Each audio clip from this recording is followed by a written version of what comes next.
Joining us now on the Fan Guest Hotline powered by Gruber Law is Jamual Forrest, Commanders analyst for Hogs Haven. You can find him on social media. Let Wall tell it. Jamual, great to have you on. How are you doing, my friend? I'm good, fellas. Appreciate you inviting me on, Andy. And yeah, man, let's talk some about. Let's do it. I'm super excited for this one. I am sure you are as well. It feels like a heavyweight fight in the NFC. 1-0 Commanders, 1-0 Packers. Let me just start with the Commanders from week one. What were your impressions of Washington against New York, and how did you feel coming off of that game? I actually came out pretty optimistic. From the sense of like there was several question marks about two things, and more importantly, and it both dealt with the trenches on the offensive side and the defensive side of football. But defensively, when you're talking about the way in which Washington took over the line of scrimmage, like several different players, new additions, most importantly, Javon Kinlaw, uh, uh, Dietrich Wise, and then obviously Dorrance Armstrong, who was a second year guy. But like somebody, and Deron Payne, of course, but like some of these guys who are like brought in to make that impact, like really stood out against the Giants. Now, granted, they did miss two offensive linemen out there, and like it begs the question, like how real was that performance? I'll acknowledge that. But when you're talking about going out there and actually dominating the game, in which people thought that the Giants could upset Washington because of certain aspects, right? And we'll get to that side on the offensive side. But the way in which they showed up, I think they had under 100 yards, I believe, going into the third quarter, or maybe like a little bit over 100 yards going into the third quarter, midway through the third quarter. Matter of fact, the Giants did. So it's the way in which they played and dominated that line of scrimmage was very impressive. Because you're talking about a team last year who was undersized, but also wasn't really disciplined on the edges in terms of the run game. And like that was kind of a big focal point going into this season, is trying to get that size that you need to be able to win these matchups, whether it's one-on-one, whether it's controlling the double teams and things of that nature. So everything looked good. And I haven't even gotten to the secondary, right? Like the secondary was really on point in the way in which they controlled Malik Neighbors. He did have some plays here and there, like those one-on-one situations, but from a coverage standpoint, confusing Russell Wilson and really like clamping on the perimeter was impressive. And then offensively, like I said, the offensive line, uh, the way in which you can control the line of scrimmage in that aspect, creating your gap scheme runs and creating those holes for Bill Merritt to run through Austin Eckler, it was pretty impressive because you're talking about, again, a defensive line in New York who added Abdul Carter and already had like a strength that was their strength. So I just like the way that they were able to perform in a big spot for Washington, again, where they had question marks. And it really, when you're talking about 230 yards of rushing, obviously like 60 with Jaden Daniels on a few scrambles and a few design runs, but 230 yards rushing out the gate to start the season against a defensive line who was really touted as somebody who you should take serious, which they are some dogs. That was a really good start to the season for Washington.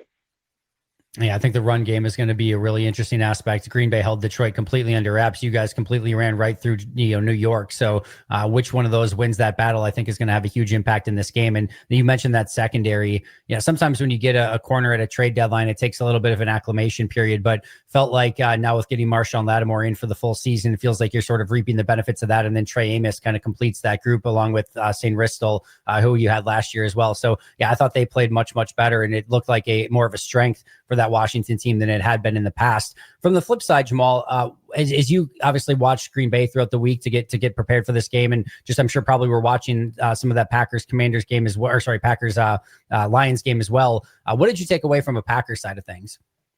Yeah, like I mainly, it's hard not to just watch the defense. Like the way that you all, now granted, two things. I watched it when we did our post game recap. I was able to watch it like just from a side eye standpoint, but then I was able to watch a little bit more yesterday. And the way you all were able to, again, on that side, control the line of scrimmage, but also like the timing in which you sent these second level, third level blitzes, or just like shooting the gaps, coming through like untouched. I didn't even know the stat. I heard it, but I didn't know it when I was watching it back yesterday that you all had, I think, 9 tackle for losses.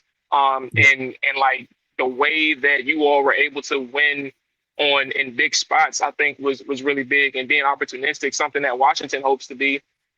you all created turnovers, I think is very impressive. And I think that's kind of one thing that impresses me the most. Obviously the pass rush is one thing too. Like I don't know the names. I just watched the tape, but you had your three techniques winning, right? You had obviously Micah Parsons creating the havoc. And I think again when you're talking about from a pressure standpoint, those blitzes here and there.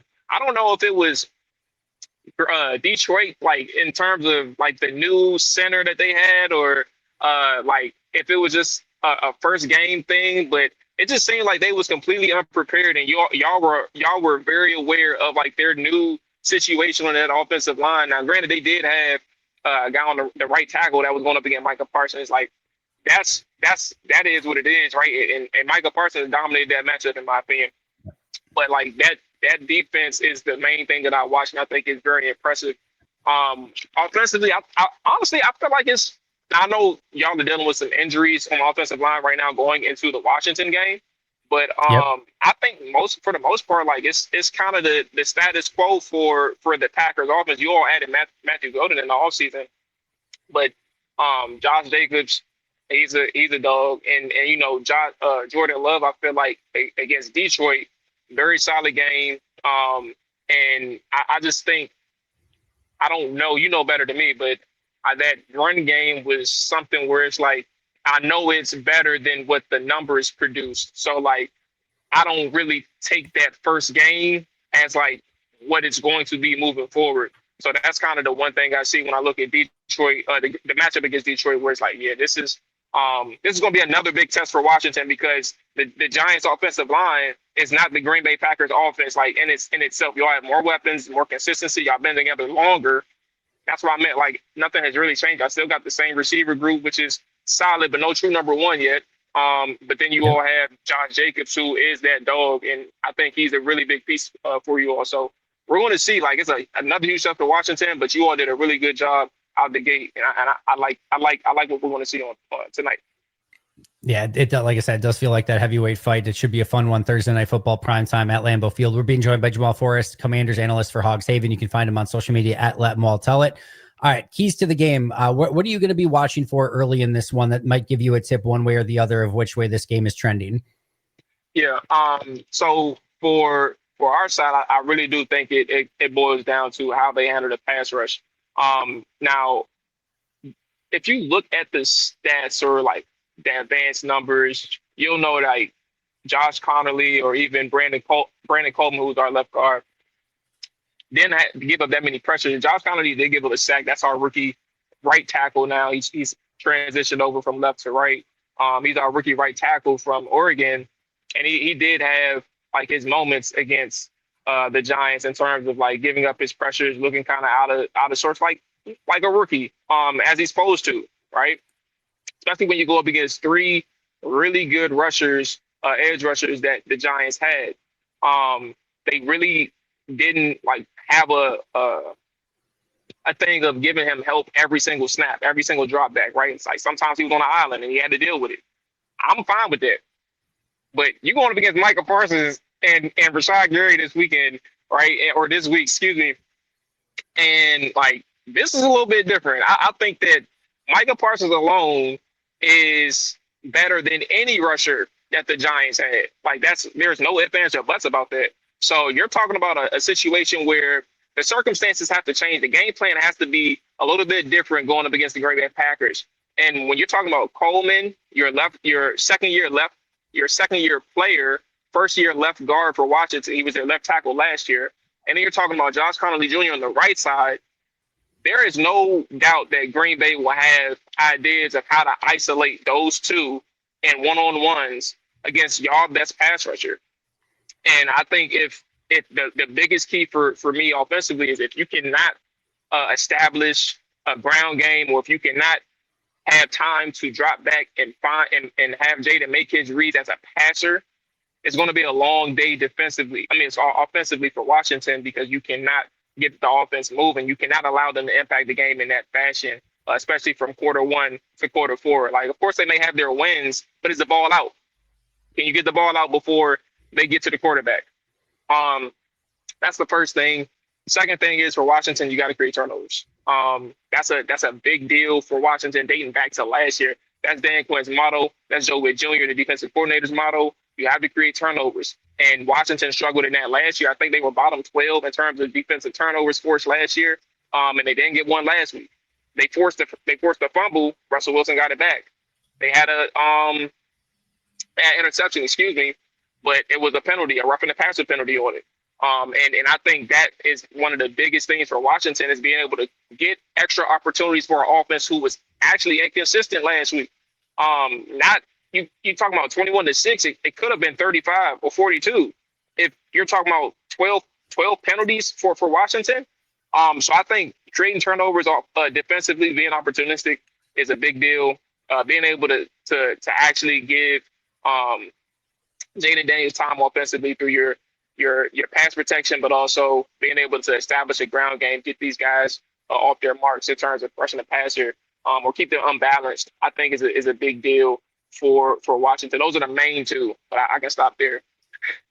No, I appreciate it. The funny thing is that Green Bay had basically the opposite turnover luck. Jordan Love threw an interception to Alex Anzalone, and he just dropped it. Then he threw another one that was a pick six that was called back due to penalty. So Green Bay could have had a couple of those turnovers. Got a little bit of turnover luck in those two. Sounds like you guys had the opposite situation from our standpoint. Hopefully that continues this week, and maybe you guys get your turnover luck a little bit later. But that will definitely be one of those keys to keep an eye on. We're being joined by Jamual Forrest, Commanders analyst for Hog Haven. You can find him on social media at Let Maul Tell It. All right. A couple things really quick before we get you out of here. The first one is there's two players on the injury report, Deatrick Wise, the defensive end, Tressway, the punter. Is there any concern over either player? Is it expected that both of them are going to play? So Deatrick Wise, I honestly think for both of them, there's no concern. I know for sure for Tressway, one of the beat reporters, they're pretty close with Tress, and he acknowledged that it's no big deal in terms of tonight he'll play. Now they did sign a punter, they added him to the practice squad. Sure. That happened after I heard that information, so who knows? But I mean, if it came from the horse's mouth, presumably Tress Way saying that he's fine, I think it may just be a precautionary thing. But he should be good. Deatrick Wise. I don't see any indication that he won't play. There hasn't been any indication that he won't play. I think it's like similar to Jaden. Like Jaden is off the injury report yesterday, but I think he was on the initial injury report. Today's Thursday, so he was on the initial injury report on Tuesday with the wrist injury, but he was a full practice, so full go at practice. So I think Deatrick is fine too.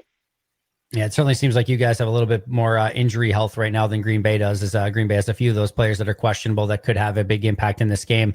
All right, last but not least, prediction time, Jamal. How are you feeling about this one? Obviously, you know, from a Commander's point of view, you feeling good? You feeling nervous? And what's your final prediction for the game? You know what's crazy, Andy? Like I think it's such for Washington fans. It's so crazy how Jaden Daniels has made like a huge difference for Washington and their ability to come into a game and like have that confidence. Like whether they win or lose is one thing, but it's hard to go into a game nowadays and like knowing what last year was, but also just knowing how they actually do play offensively. Like I think last week was a moment where you know they were inconsistent, but like this is like it's just a matter of time till everything starts clicking. And I don't think the opponent really matters for Washington, right? Just from their standpoint and how they think and things. So for Washington, I think they do come into Lambeau, and I think they get the win. I don't know about their defense just yet, but I also can see like last week being like from a physicality standpoint, something that they want to get into or get involved with every single week. So I say 27-20 Washington. I know listening or Green Bay fans listening obviously have a opposite opinion, and I'm fine with that. Andy shouted out my Twitter handle, or X handle. Y'all know where to find me if we end up losing. But yeah, I do think Washington does get the win in Lambeau, 27-20. We shall see. Should be a fun one. I know you're going to enjoy it. We're going to enjoy it. It should be a ton of fun, and we'll have to catch up after and see how things went in this one. And hopefully we can do this again. Packers, Commanders, come playoff time. Maybe an NFC Championship. You just never know with these two teams. Tell us where we can find all your amazing work and anything you want to plug on the way out. Andy, I appreciate you inviting me on. This was fun, and hopefully, I know we tried to schedule Tuesday, but family matters. So hopefully we can try and get you on down the road as well. Drop or Die podcast is the podcast that is hosted by Hogs Haven as well. So that's the one I host with the Commander side of things. You can find it on YouTube and all your podcast platforms, audio platforms. So I appreciate you again, Andy. That sounds good. Good luck tonight to some extent, but I hope you enjoy the game, and we'll do it again soon. Yes, sir. All right, boss man. Take care. Appreciate it. Huge thanks to Jamual for joining us on the Fan Guest Hotline powered by Gruber Law. One call, that's all. Make sure to follow him on social media at Let Maul Tell It. It's the Pack-A-Day Radio Show. We got a lot more right after this.